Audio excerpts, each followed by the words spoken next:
Yo les voy a hablar de lo que se está publicando desde el punto de vista científico sobre este COVID, sobre esta pandemia, en cuanto a los complementos alimenticios, los nutracéuticos.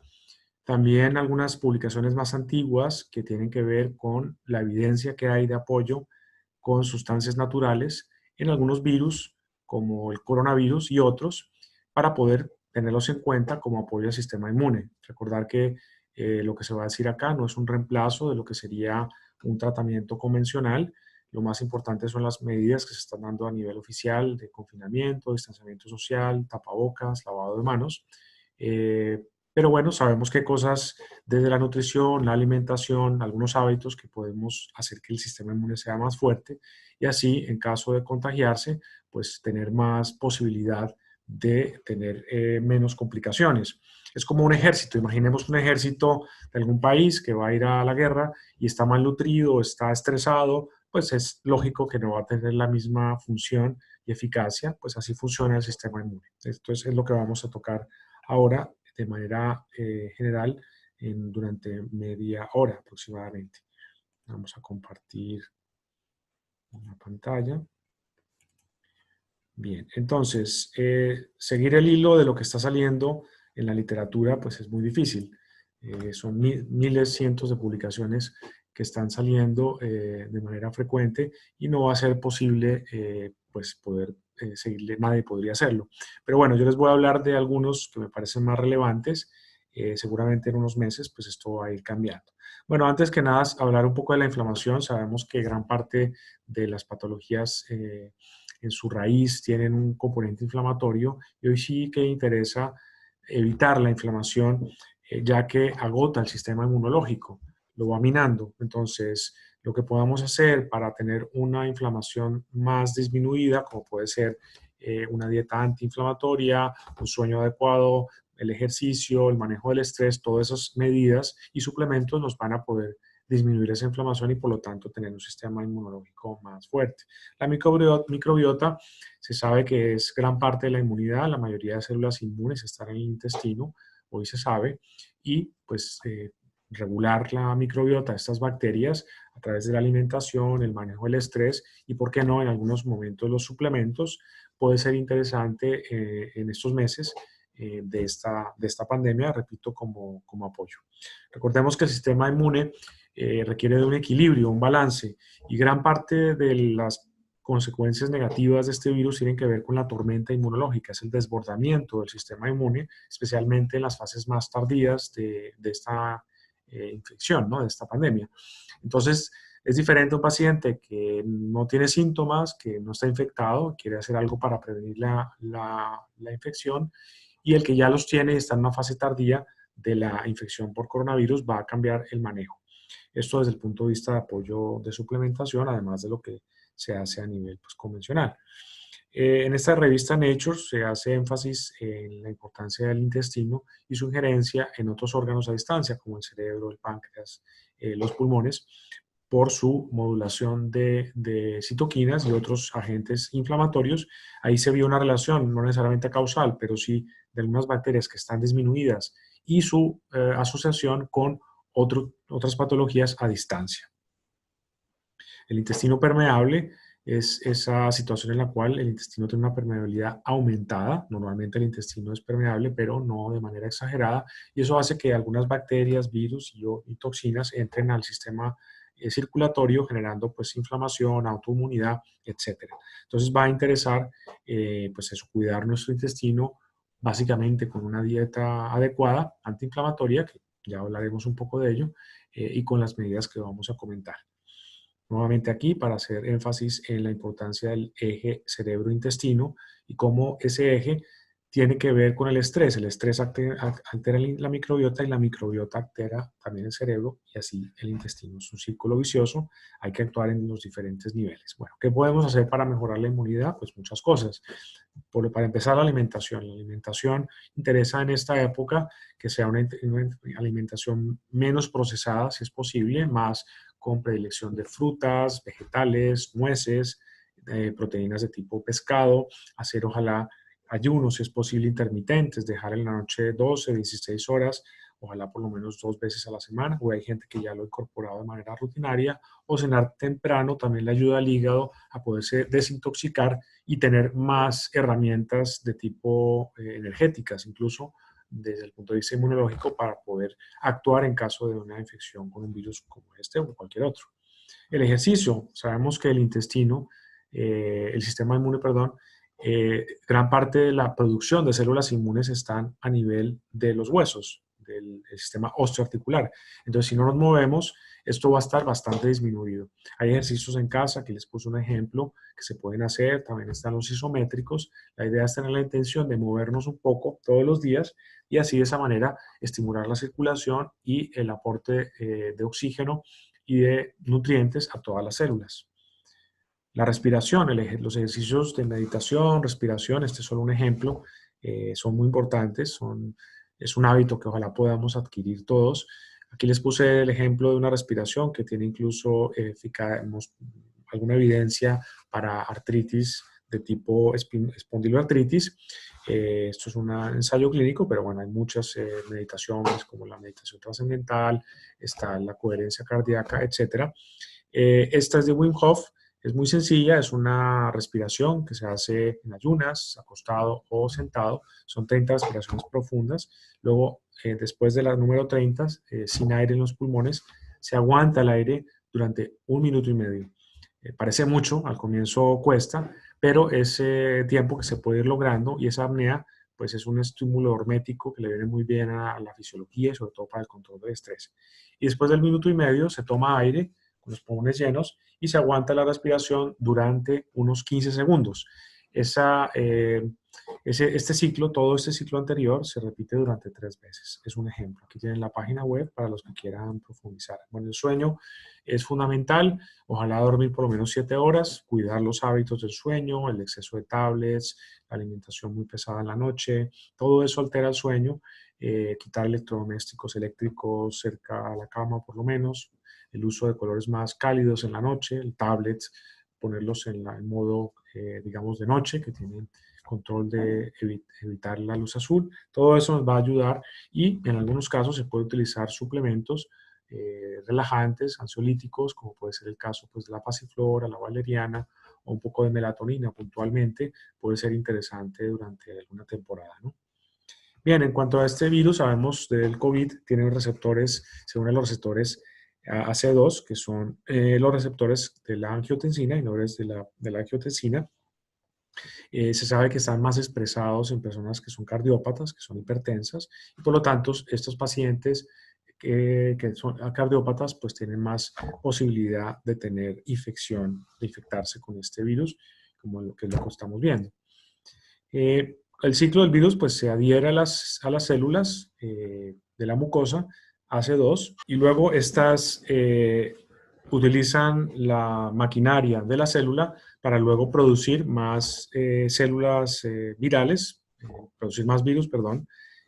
Esto es lo que produce este ciclo, pues la tormenta de tipo inflamatoria, que es la que causa la mayor patogenicidad y mortalidad de este virus. Aquí nuevamente lo mismo, como este estrés de tipo respiratorio por este movimiento inmunitario es lo que va a generar la dificultad respiratoria.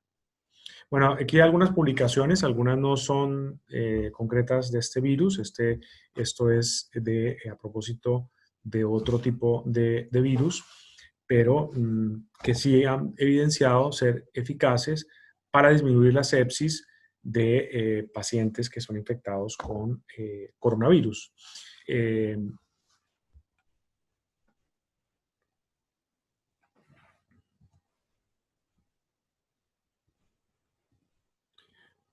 Bueno, aquí el receptor AC2, que es al cual se une el virus, que está más expresado en los pacientes cardiópatas. Este virus se adhiere entonces a estos receptores y luego utiliza la maquinaria celular para producir copias del virus y todo este ciclo es el que va a convertir, pues va a ser más propenso a los pacientes cardiópatas a tener complicaciones y a infectarse más. El virus, el receptor es el convertidor, la enzima convertidora de la angiotensina 2 y es el que produce pues esta inflamación exagerada, esta tormenta inflamatoria con liberación de sustancias inmunológicas, que es lo que va a producir el síndrome de distrés respiratorio. Bueno, aquí en esta publicación se recomienda, se vio la incidencia de sepsis en pacientes que tenían un protocolo en el cual se utilizó pues tiamina, que es la vitamina B1, el ácido ascórbico, que es la vitamina C, y corticoides, un fármaco, hidrocorticoides, pues se vio que la mortalidad se disminuía del 40 al 8.5%. Este otro estudio es un estudio de la Medical Virology, en el cual se ve que los flavonoides parece que tienen un efecto antiviral. Algunos de estos estudios son hechos in vitro, no necesariamente son extrapolables, e incluso con coronavirus, por su capacidad de inhibir las proteasas.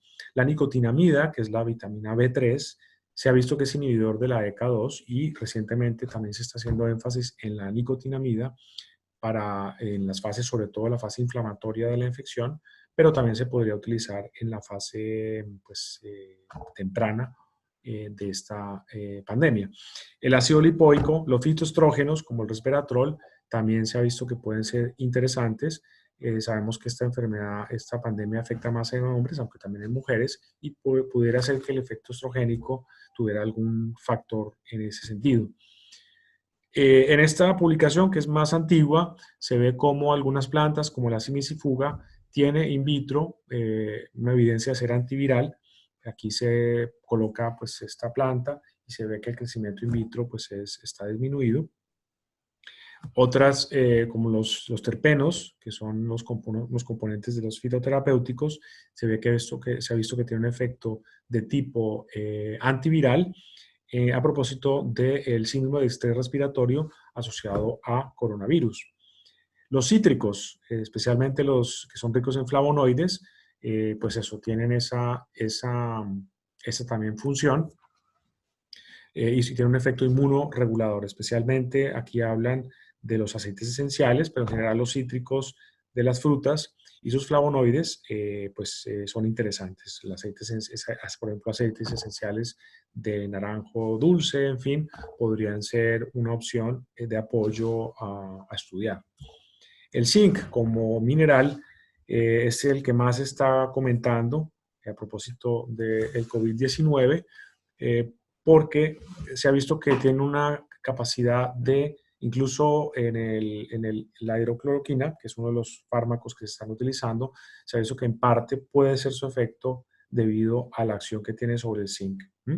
Aquí en esta publicación se ve que el zinc inhibe el coronavirus, la polimerasa del coronavirus. Esto es in vitro, entonces, pues bueno, no es un estudio que se puede extrapolar a lo que puede pasar en humanos, pero bueno, nos habla del potencial. Se habla que el zinc tiene un efecto ionóforo, es decir, que puede ayudar a inhibir la replicación del virus.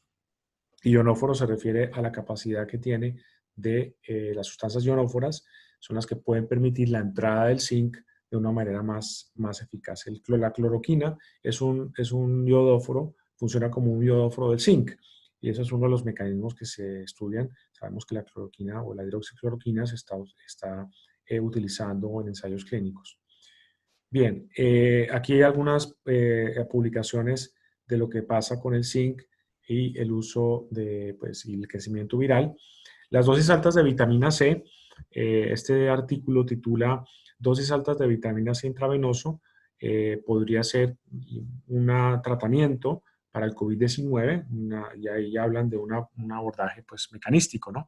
Y se ha visto pues eso, que la neumonía en los pacientes que tienen COVID, por el efecto de la vitamina C a dosis altas intravenosa, tiene un efecto de tipo inmunoregulador que puede ser muy interesante en estos pacientes, y incluso se podría plantear concomitante para bajar la incidencia de la mortalidad de esos pacientes junto con las otras medidas de tipo convencional. Aquí está el gráfico de lo que pasa en los pacientes que no se aplicó la vitamina C, se aplicó placebo, y con la vitamina C esto fue asociado pues, al tratamiento más farmacológico.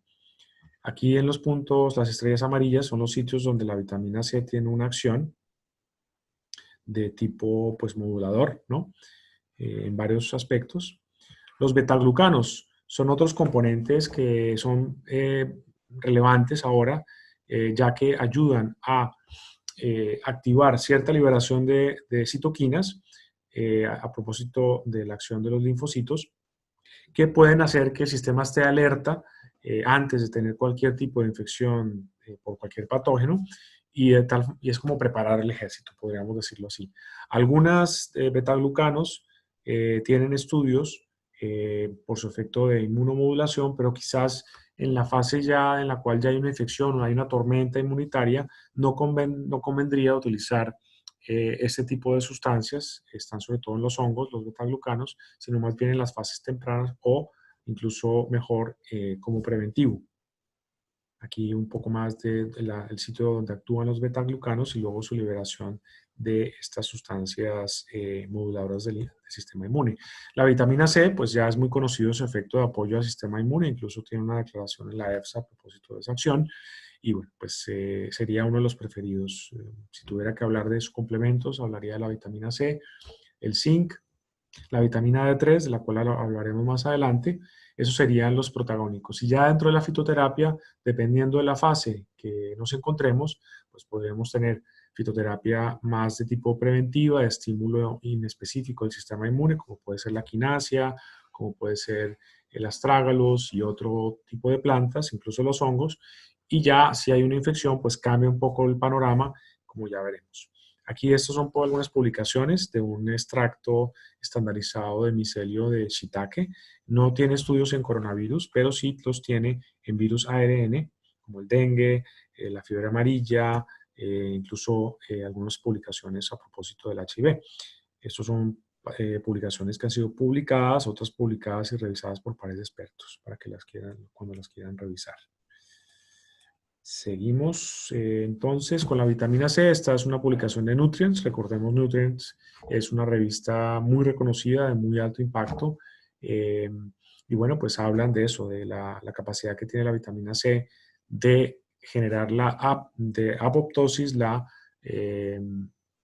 también la de reducir la inflamación y la liberación de los radicales libres y la activación de ciertos interferones.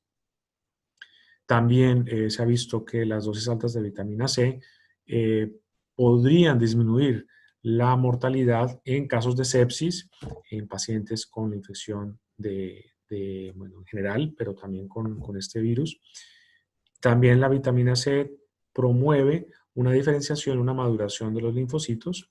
En esta otra publicación que está activa, está en progreso, a propósito de la acción de los nutracéuticos y su estímulo al interferón 1, que ya sabemos tiene un efecto antivirus RNA, incluido la influenza y el coronavirus.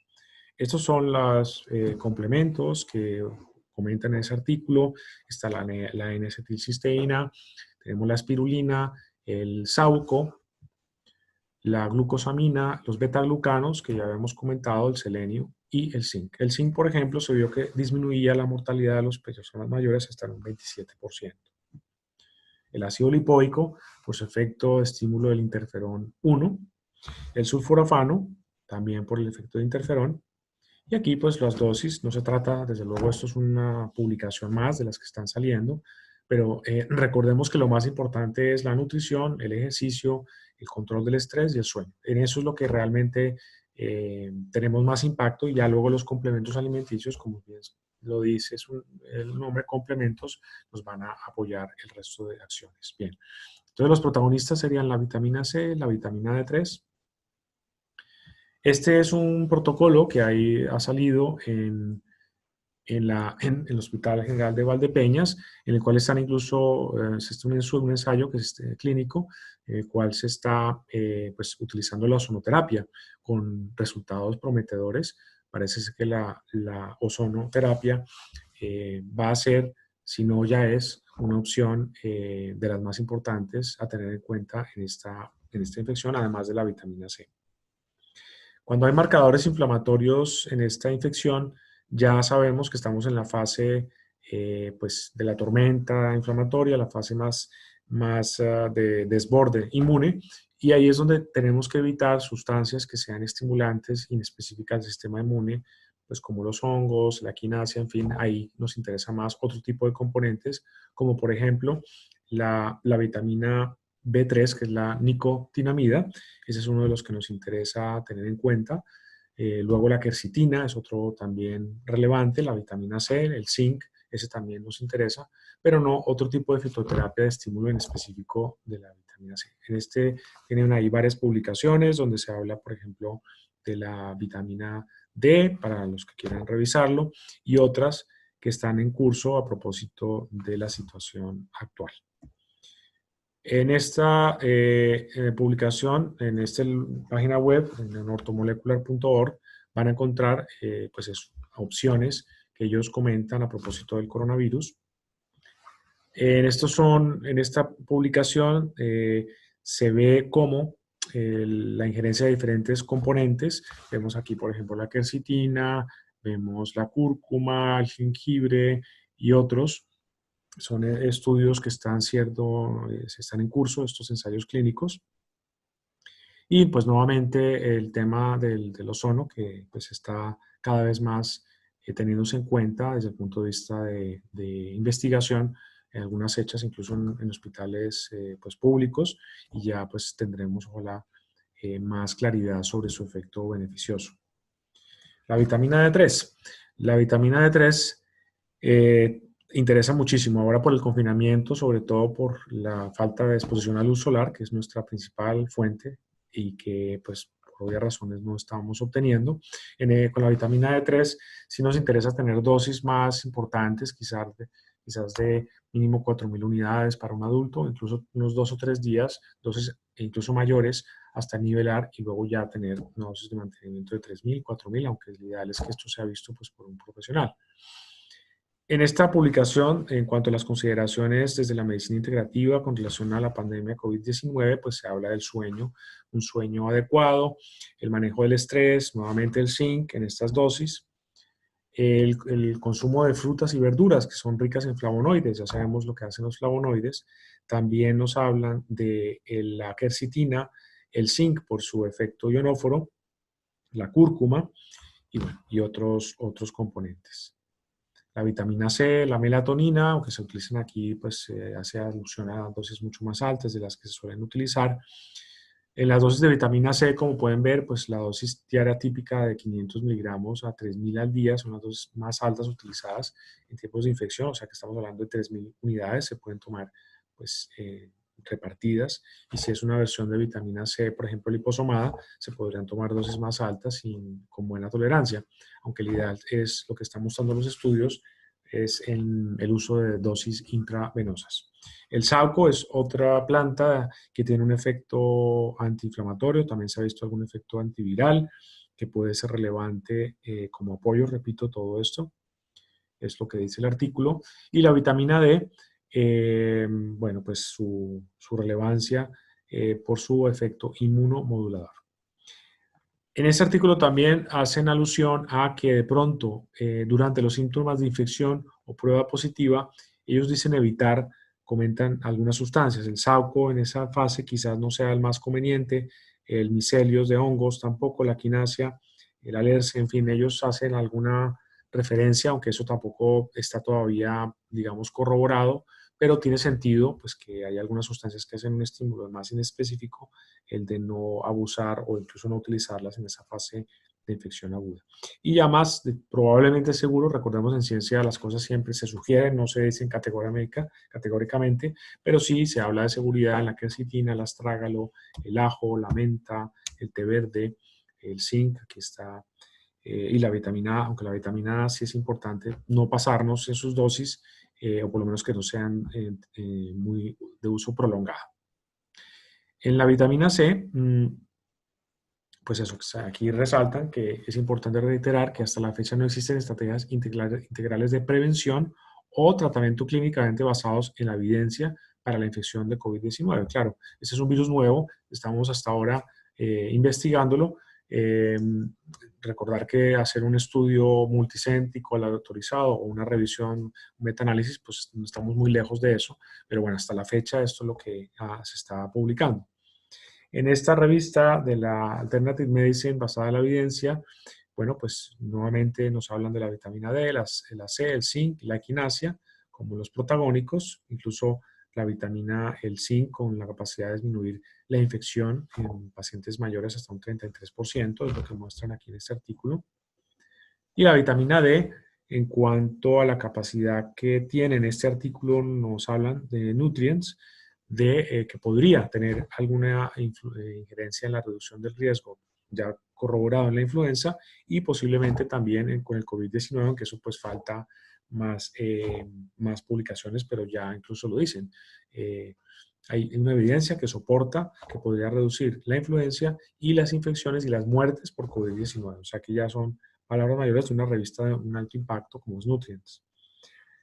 Entonces, en esta nos dicen que aunque hay algunos datos que son contradictorios, la evidencia existente indica que la suplementación con componentes multinutriente de apoyo inmunológico pues pueden tener un rol de modulación del sistema inmune y reducir el riesgo de infecciones, lo que dicen ahí, sobre todo los macronutrientes que más se están estudiando, la vitamina C, el D y el zinc, y pues obviamente ahí nos hablan que falta más estudios clínicos para poder corroborar todas estas acciones. En la vitamina D interesa tenerla en sangre por lo menos en 40 o 50 nanogramos mililitro. Les puedo decir que en verano, incluso en España, vemos a veces dosis supremamente bajas. Por lo tanto, pues eso, interesa que la tengamos bien porque no podemos tomar demasiada luz y para ello, pues la suplementación es importante. Las dosis, las que ya les comenté, pero repito, esto requiere pues también ojalá el asesoramiento de un profesional. Diferentes perspectivas aquí en esta publicación de Cell Death and Differentiation a propósito del COVID-19. En esta hablan de la vitamina B3 en su forma de nicotinamida como es muy relevante, según esta publicación, en la fase incluso de inflamación por su efecto mecanístico sobre los receptores AC2 y otros mecanismos no muy bien conocidos.